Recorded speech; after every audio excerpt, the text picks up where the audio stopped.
არა მხოლოდ ფეხსაცმელი და ხელთათმანი, არამედ საერთოდ ტანსაცმელი ეკუთვნის თანამედროვე ხელოვნების რეპერტუარს და არსებობს თანამედროვე ხელოვნებაში ტანსაცმელში წარმოსახვითი სხეულის ევოცირების სხვადასხვა სტრატეგიები.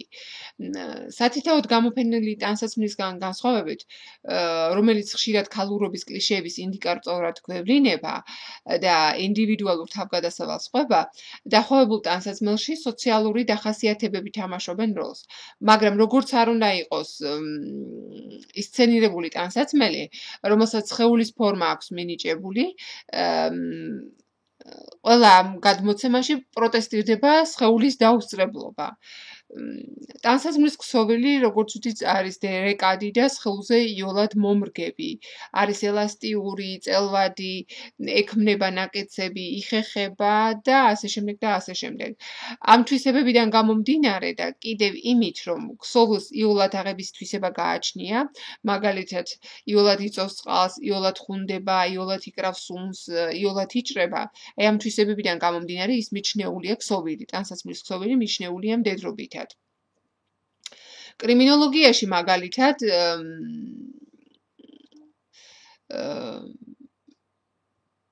ქსოვილის ამ თვისებიდან გამომდინარე ტანსაცმელი მიიჩნევა ყველაზე მნიშვნელოვან დამამტკიცებელ საბუთად.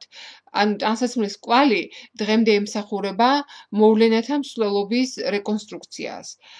მაგრამ ტანსაცმელი კრიმინოლოგიის მიღმაც წარმოადგენს სხეულის უტყუარ დამასაბუთებელს. ამ წარმოდგენას ქრისტიანულ წმინდანთა გაღმერთებაში საუკუნეების მანძილზე თავისი ტრადიცია აქვს. ვიცით რომ ხალათი, კაბა, ქრისტეს კვართი, მარიამის სამოსელი, ქრისტეს დაბადებისას და სხვა წმინდა ქსოვილები და განსაკუთრებით კი ის ნაწილები, სადაც წამების ნიშნებია ჩაქსოვილი, მიეკუთვნებიან შეხებულ რელიქვიებს. ანუ ამ ტანსაცმელში იმალება სხეულის ყველაზე ინტიმური კავშირი, ანუ ტანსაცმლის ყველა ლაქა მეტყველებს წმინდა სხეულის წამების უტყუარობაზე და მის რეალობაზე, მის არსებობაზე. ასეთ წარმოდგენების ძალა ჯიმ დეინმა გამოიყენა თავის პოპულარულ ნაშრომში Crash, რომელიც ჩვენ პირველ ნაწილში ნახავთ ეხლაც შევეხებით. ამ სურათში მან გამოკიდა ორი შარვალი, რომელიც ბრტყლად ჩამოკიდა სურათის ტილოზე და ნაწილობრივ შეხება, ისე რომ მათ სურათის ნაცრისფერი ფონი აიღეს ამ შარვლებმა. ამით იქმნება ისეთი შთაბეჭდილება, თითქოს ეს ტანსაცმელი ასფალტისებრ საღებავში ჩადეს და მას მალე ანუ ამ საღებავს ეს შარვლები მალე შეიწოვენ. ისინი შარვლები ჩანან როგორც რელიქტები, რომელშიც სხეულმა გაიარა, მაგრამ მისი წასვლის შემდეგაც მეტყველებენ, ანუ სხეულის წასვლის შემდეგაც მეტყველებენ ეს შარვლები ამ სხეულზე. სამოსით სხეულის ჩვენების ძალამ ასახვა ასევე ფოტოგრაფიაშიც, როგორც ანაბეჭდის აღბეჭდვა. ასე მუშაობდა მაგალითად ფოტოგრაფი ოლივიერო ტოსკანი, რომელმაც შექმნა პლაკატი ფირმა ბენეტონისთვის, რომელშიც მან სამხედრო საბრძოლო შარვალი და თეთრი მაისური წითელი ლაქით ჰორიზონტალურად განალაგა და ამ ფორმით მას სურდა ის მიუთითებდა დაჭრილი ან მკვდარი ადამიანის დაუსწრებელ სხეულზე.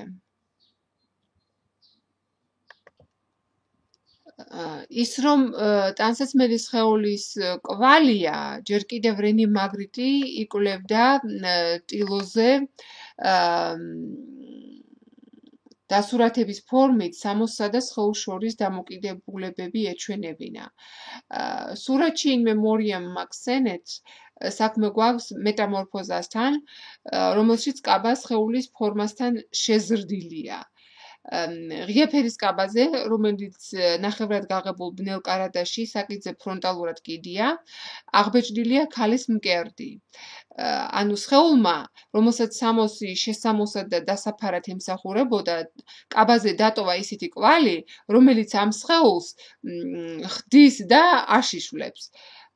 ცნობილია, რომ თითოეულ სამოს გააჩნია თავისი ზომა, რომელიც მასალითა და ფორმით მოდას ექვემდებარება, მიუთითებს სოციალურ შრეზე და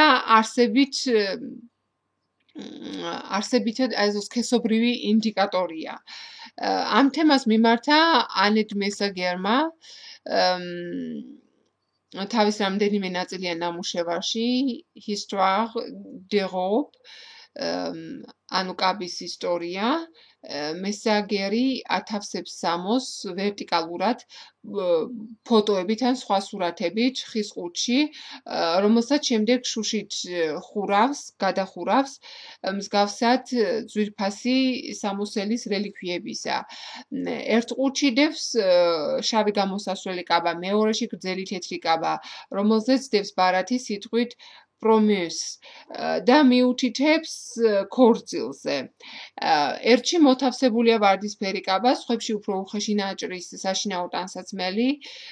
ყოველ შემთხვევაში მესაგერი ტანსაცმელს ისე ინსცენირებს, რომ ისინი სურათებთან ერთად ქალების ისტორიას მოუთხრობენ. მესაგერმა სამოსის სასახლეები ისე განალაგა, რომ ისინი სასაფლაოს დამსგავსებოდნენ.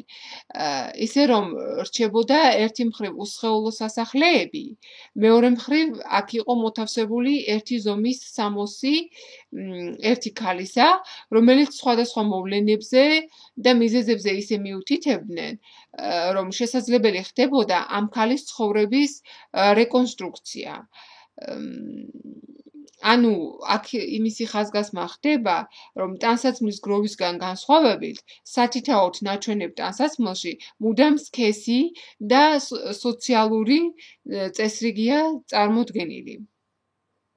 მე-20 საუკუნის 60-იან წლებში მოღვაწეობს ასეთი ხელოვანი სახელით მიქელანჯელო პისტოლეტო, რომელიც ასევე გამოფენდა ტანსაცმელს, მაგრამ არა როგორც სხეულზე მაუწყებელს, არამედ როგორც ძონძებს, ანუ ღარიბ მასალას. მისი პირველი ცნობილი ვერსიაა ძონძების ვენერა, სადაც ჩანს დაჭრილი და არაერთმანეთთან მიკერებული ქსოვილის ნაწილები,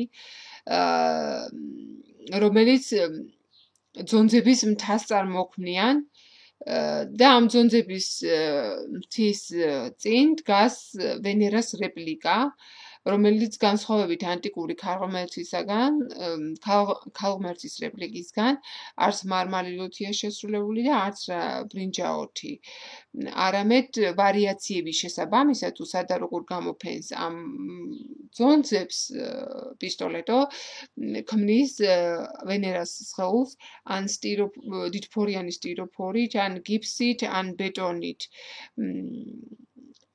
ერთის მხრივ ეს ქალღმერთი თავისი დიდებული ფორმით დგას ძონძებთან კონტრასტში. მეორე მხრივ კი მისი იაფი მასალა, რისგანაც ეს ვენერაა შესრულებული, კორესპონდირებს ძონძების უფასურობას.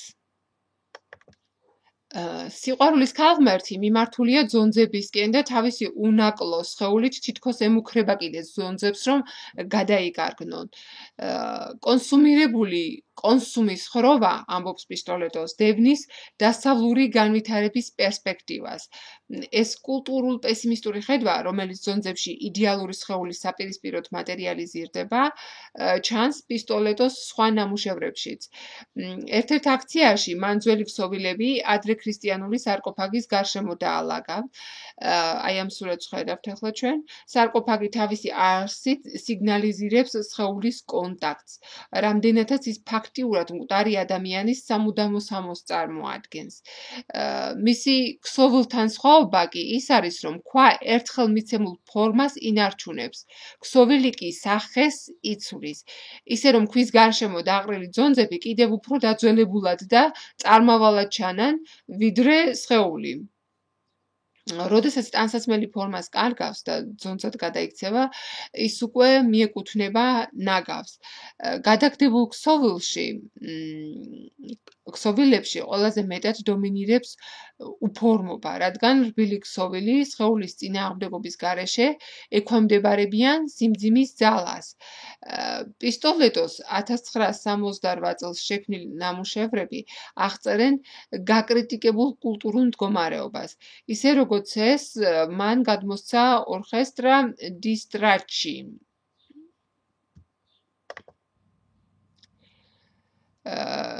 იატაკიდან დაახლოებით 40 სანტიმეტრზე ამოყვანილია აგურის კვადრატი, რომლის კედლებიც დაფარულია ძონძებით.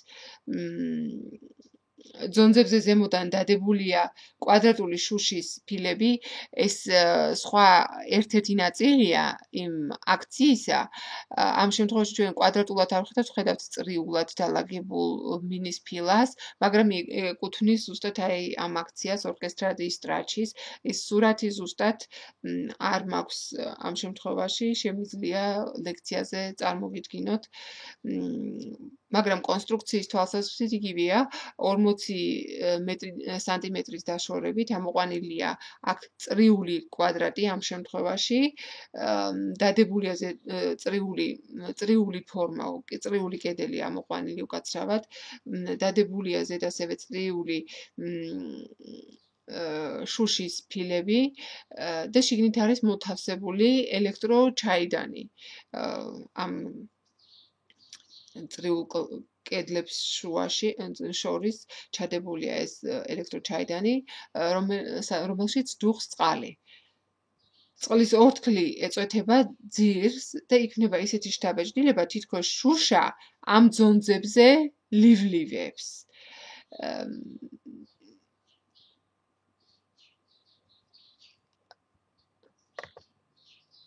განსხვავებით ჟერარ დეშამისაგან, რომელიც 60-იან წლებში ტანსაცმლის ნაცვლად ქალის თეთრეულ სურათად გამოფენდა, თვალშია საცემი,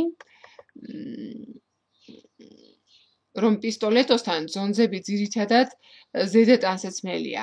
აქედან წარმოიქმნება სხვა კონოტაციები, ვიდრე დეშამსთან. პისტოლეტოსთან საქმე გვაქვს არა ეროტიულ, სექსუალურ, ინტიმურ სხეულთან და სიახლოვესთან, არამედ სოციალურ სხეულთან. მაშინ, როდესაც დეშამსი ქალის თეთრეულის ქსოვილისგან, ასე ვთქვათ, ნატურმორტს ქმნის, რომლებიც კედლისთვის იყვნენ გამიზნული. პისტოლეტოს კი ტანსაცმელი დევს სოციალურად გამოყოფილის მაჩვენებლად, რომელიც როგორც ნაგავი დევს იატაკზე.